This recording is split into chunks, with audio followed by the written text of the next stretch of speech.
Sustainability. It's a word that we've all grown accustomed to hearing every single day.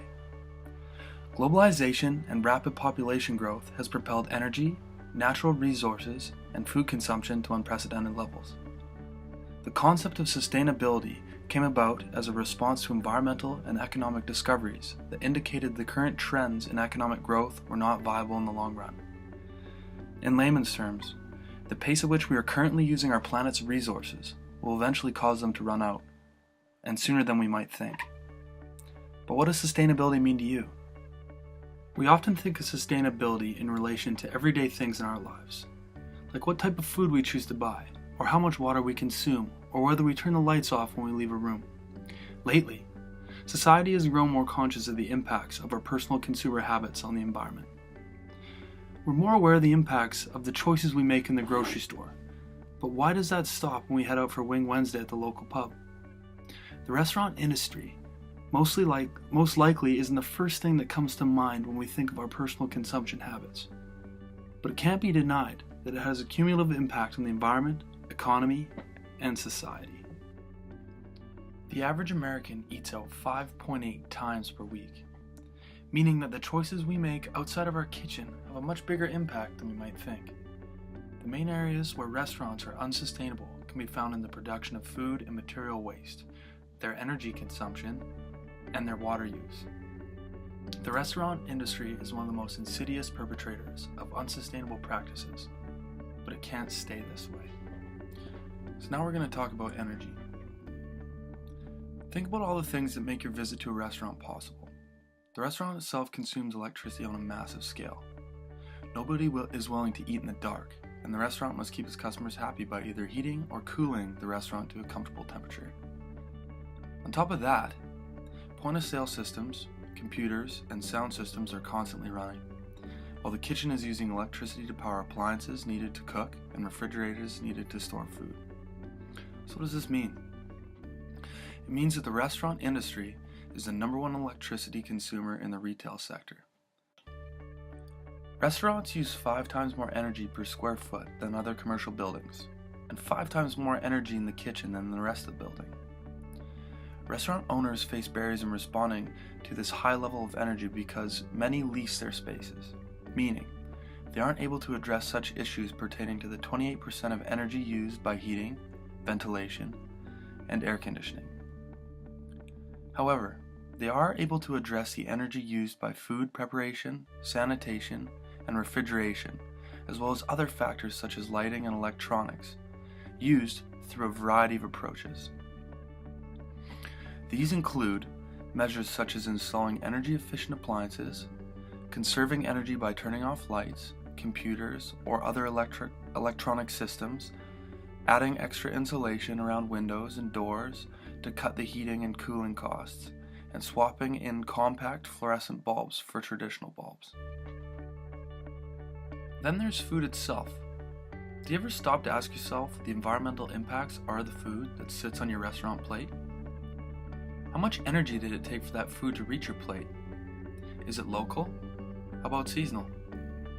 The less shipping and traveling associated with food products, the less fuel and electricity needed to ship ingredients to your restaurant. However, seasonality and growing climate is also important. Depending on factors such as electricity consumption and transportation methods, it could take more energy to grow tomato in a hothouse in Canada than it would for one to be grown and shipped from a warmer climate. Restaurants can tackle this by designing seasonal menus to reflect local food availability, striking a balance between local, ethical, energy efficient, and equitable factors. In some cases, businesses have even opted to go one step further and grow their own vegetables and herbs. Another important factor to consider: whether your food is vegetarian or vegan. Meat is the ultimate unsustainable food product with an enormous carbon footprint due to the resources required to create it, like water, land, food, and fertilizers. Take beef for example. Not only are copious amounts of land and water used to grow cattle, but grains are diverted as feed to supply their needs. Currently, over 50% of the world's crops are used to feed animals and not people. All this means is that producing 1 kilogram of beef results in the release of 27 kilograms of carbon dioxide into the atmosphere, according to the estimates from the Environmental Working Group.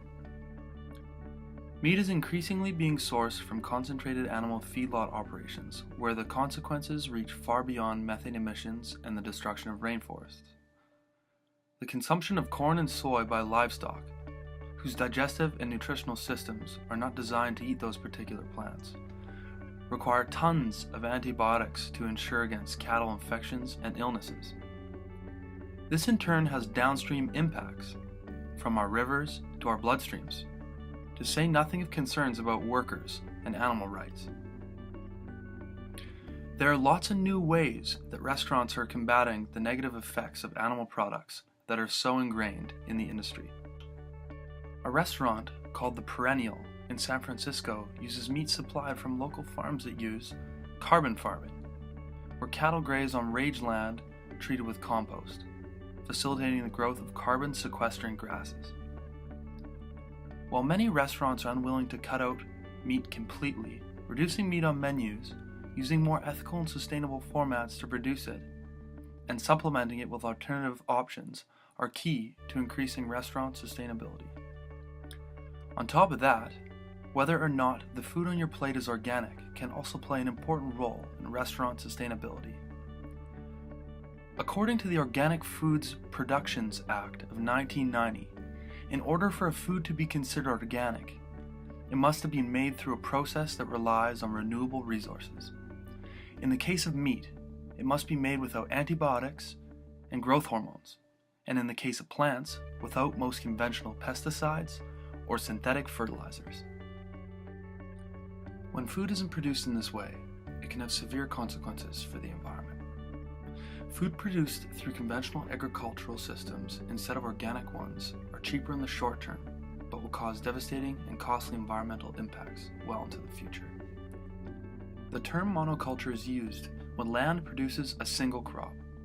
Our current large-scale farming industry is based on large pieces of land serviced by machinery and cheap fuel. However, a single crop lacking in biodiversity is the perfect environment for pests and disease, allowing them to spread easily from plant to plant, causing destruction on mass scale. So toxic chemical pesticides are used. While they are meant to control the spread of pests and disease, their most troubling victims are microbes, earthworms, insects, and animals that are essential to maintaining ecosystem health and long-term soil productivity. If we continue with this method of agriculture, in the future certain crops may be unable to be grown at all. Monocultural production makes considerable use of artificial fertilizers, such as superphosphates. These destroy microorganisms that normally create soil fertility and acidify soils, resulting in reduced agricultural productivity. Due to overuse of fertilizers, up to 60 million hectares of Australian agricultural land will become too acidic for plant growth. On top of that, soluble fertilizers are washed into waterways and cause nutrient overload, creating the perfect conditions for the proliferation of oxygen-consuming algae. This causes dead zones in our oceans, rivers, and lakes in which no life can be sustained. In the United States, the world's third largest agricultural producer, agrochemicals are responsible for the vast majority of the ecotoxicity of freshwater sources. In order to preserve the long-term viability of agricultural production, new organic systems must be supported by the industries that currently use produce and livestock supplied by conventional methods. Organic farming will conserve and protect water, biodiversity, and soil fertility, while at the same time reducing pollution and fossil fuel dependency. Overall, the food served in a restaurant has a much higher impact on our environment than most people think. What it is, how it was produced, and where it comes from are all key factors on whether or not the restaurant can be considered sustainable. So now we're going to talk about food and material waste. What do you think happens to the food that you don't finish? Or the scraps that were left over when a meal was prepared? How about the water you leave undrunk in your glass? For starters, The average US restaurant produces 50,000 pounds of waste per year. Half of this is food waste, and another quarter is our biodegradable material. 1.3 billion tons of food alone are wasted globally each year, 40% of which come from restaurants. Once the waste leaves the restaurant, where does it go? Is it composted, or does it end up going to the landfill? Food waste in landfills produces such large levels of methane gas that it is the second largest source of human-related methane emissions in the US. Methane is a powerful greenhouse gas, and though it only lasts 7 to 10 years in the atmosphere, its warming potential is so high that it has a 21 times greater impact on climate than carbon dioxide. Waste is hidden in almost every part of the restaurant industry, from the front to the back of the house. However, by choosing eco-friendly materials in the place of conventional options, such as corn straws or recycled paper-to-go containers, businesses can decrease raw material consumption and waste production. Restaurants should also focus on eliminating or attempting to reduce the use of prepackaged or canned foods that will need to be recycled or will end up in the landfill. Most of the conventional restaurants and quick-stop eateries say that the barriers to recycling or composting food waste included insufficient recycling options, management or building limitations, and transportation challenges. In the future, increased participation between restaurateurs and local governments and municipalities on a broad scale would help bridge the gaps between restaurants and sustainable waste collection services. Now, how about water? When you use the washroom, are the toilets low flow? How about the faucets? Consider how many times a restaurant toilet must be flushed in a single day. Restaurants use an average of 5,800 gallons of water per day.